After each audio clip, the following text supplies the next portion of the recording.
Hi guys, welcome to my new channel here. We are going to specialize in the 2024 Colorado on this channel. Basically, this is the Trailboss edition. We purchased this thing new and we were going through to buy one and we couldn't find any information on them. Nobody had really put anything out there as what was going on with them, what they had, what they offered, what the different trim models were. So we had a lot of hard times trying to figure out what it was we wanted out of the Chevy Colorado.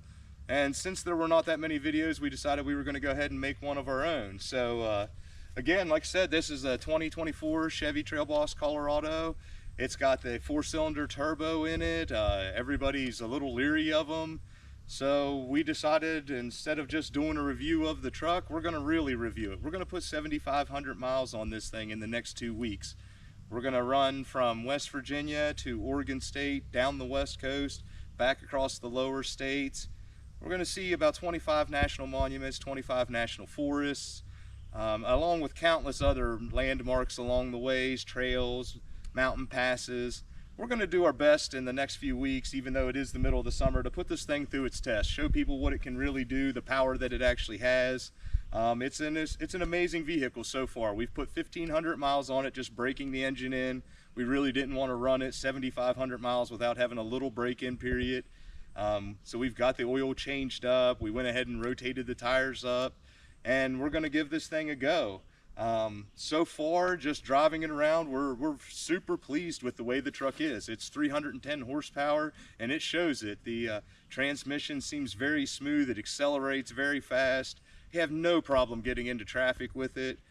We have done some tests. I mean, our trip, we're going to be carrying about 500 to 600 pounds of stuff in the back along with us in the front, and it carries it with no issues. We have put a trailer behind it and pulled some smaller things, a few thousand pounds here and there, and really the 310 horsepower was all that it needed to do it. It didn't grunt, it didn't have a hard time doing it, and we've averaged about 22 miles to the gallon in it. It's been super easy on gas. We haven't had hardly any issues. So let me go ahead and we'll walk you around and we'll show you some of the features that the thing has.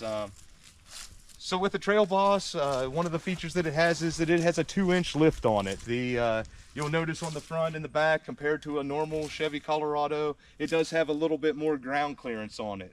They do take and put the Wrangler Territory ATs on there. They're 265, 65 18s.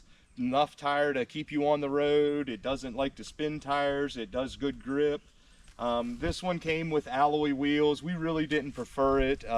We really wanted a truck with no bells and no whistles, and the Trailboss kind of offered that. It was a lower line, it didn't have as many things, no heated seats, none of the turn assists and all the things that nobody wants. We really aren't into those things, those bells and whistles. We like to just drive a vehicle, and we just figured those things are just more things to break. And I believe most of the American consumers are thinking the same thing. So if you're thinking that, this is probably the line of truck you're going to want to get. It still has some of the options, but not near as many as some of the others. What we did to ours for the trip is we went ahead and we put a window strip up across the windshield. We stayed underneath above the ASI line, so hopefully that is, legal through all the states that we're going to drive through. We tinted the driver and the passenger windows so that in the desert and the places that it's a lot harder, the sun isn't baking us through the windows. It did come factory though with the rear windows tinted, so the driver and passenger rear window and the rear glass are all tinted. Come on around the back here, I'll show you how things are with the back.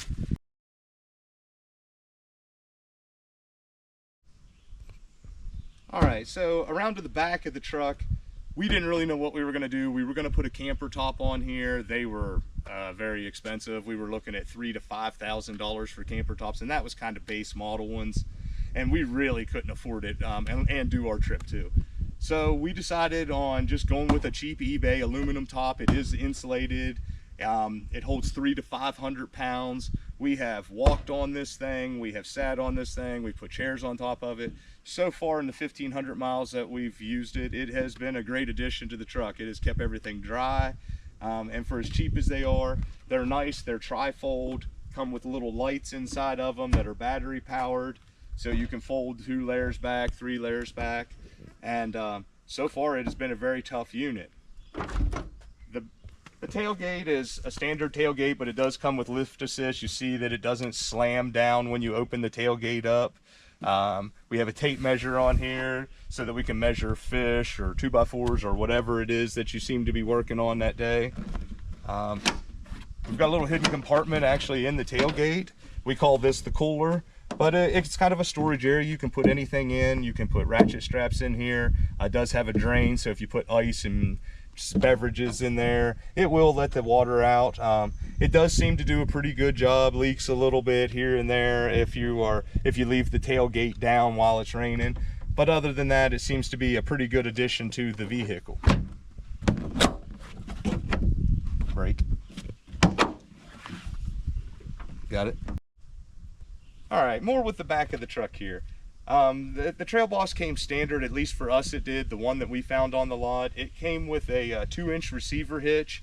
All of the wiring for the towing package is already there. They're in nice little covers so that nothing is sitting back getting corroded and beat up by the weather. It does come with a backup camera. It was one of those options we just couldn't get them not to put on. It was there, so we had to keep it. They have nice little steps on the side of the tailgate, or on the bumper. It works good for guys that are getting like me, where you're starting to get older and climbing in and out of the back of these suck. So this gives us a way to step up in there and step back down out without hurting ourselves. The back glass came with a rear sliding glass. It is just a standard glass. You have to reach back, you have to open it by hand. There is no manual, nothing like that. But it is something that gets a little bit more air flowing in the vehicle, and it does help a little bit if you're trying to keep the moisture out of the vehicle as you're driving down the road or things of that nature. But that's the back of the truck. All right, now let's step onto the inside and show some of the features that it has on the inside. As you can see, there's a lot of leg room in this truck. They have done a pretty good job. We went ahead and put rubber floor mats in, and forgive us, it is a little dirty. The last couple days have been a little hectic with us getting ready for our trip. But you can see easily 2 adults can fit back here. They don't really have too many issues. You could probably fit 3 if they really wanted to get comfy with each other. The seats are single bottom seats that you can fold up. The jack is located underneath. You can see we have our ratchet straps in there.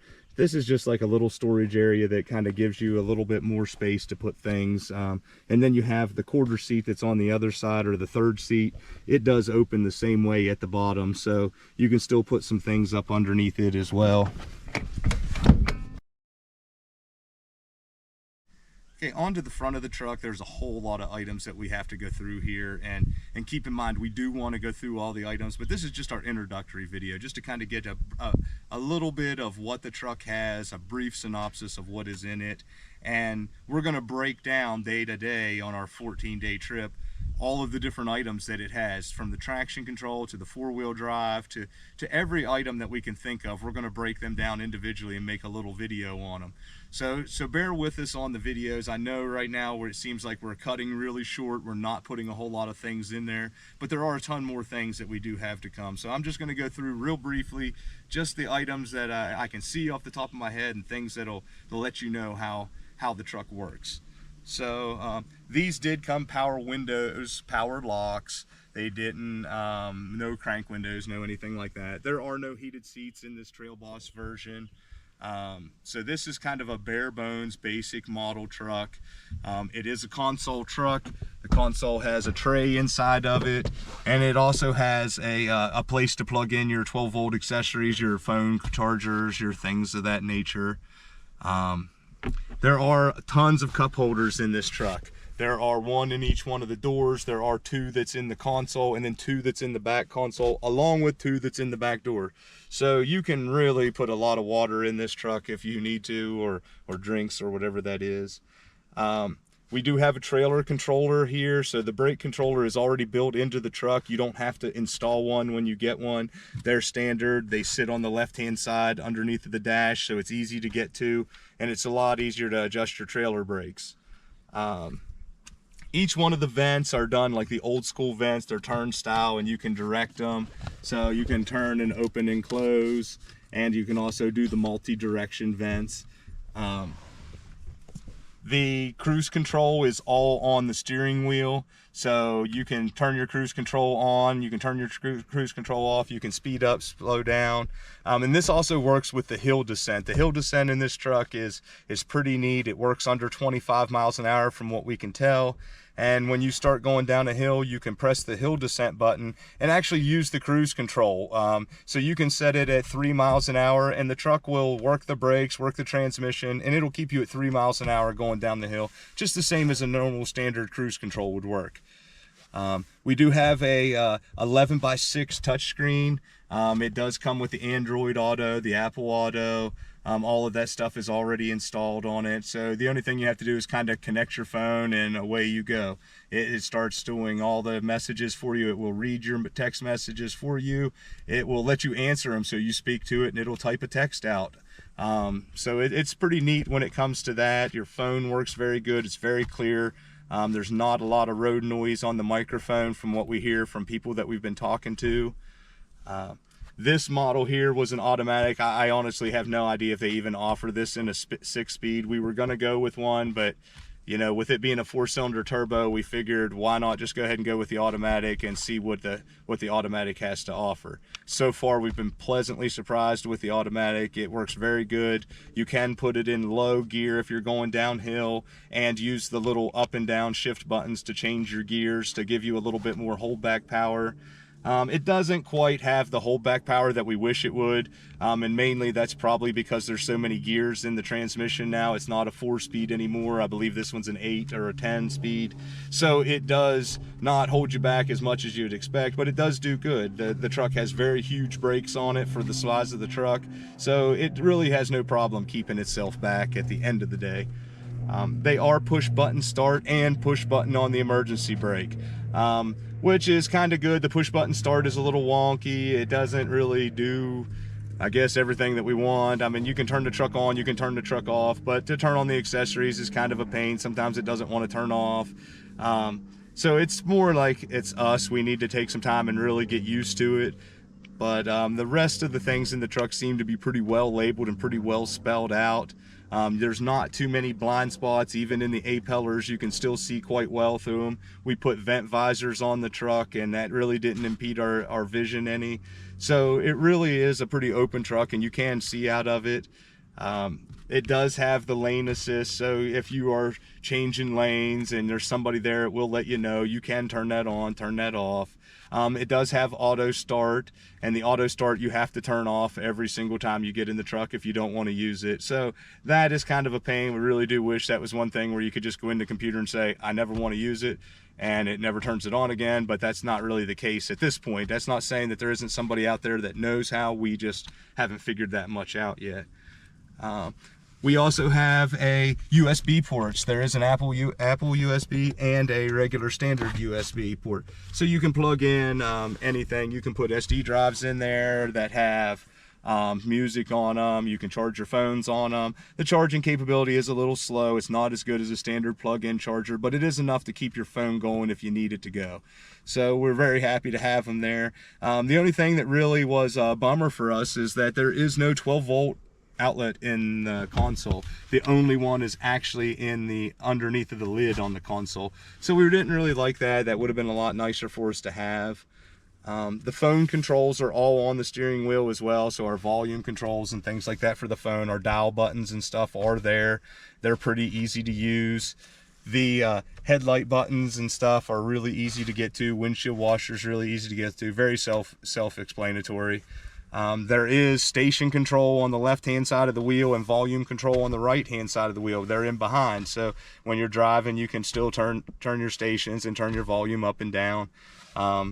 So that's just kind of going through some of the creature comforts, at least, that's here, and just kind of give you a brief idea of what the vehicle is that we're working with and what it is we're trying to review. So you're going to have to bear with us a little bit. This is our first time doing videos of this nature, and we're going to do the best we can through them. So they're going to be a little shaky, and I'm going to be looking at stuff that's not the camera. So I'll work on that as I go in the next 14 days, and we really hope you guys enjoyed this first episode that we put together, and look forward to the next 14 when we really show what the Chevy Chevy Colorado can do in a real world setting. We're going to put 7,500 miles on this thing through some of the roughest roads in the country, and we really hope you guys will like and follow and join us in this. Have a great day. Rusty Bucket signing out.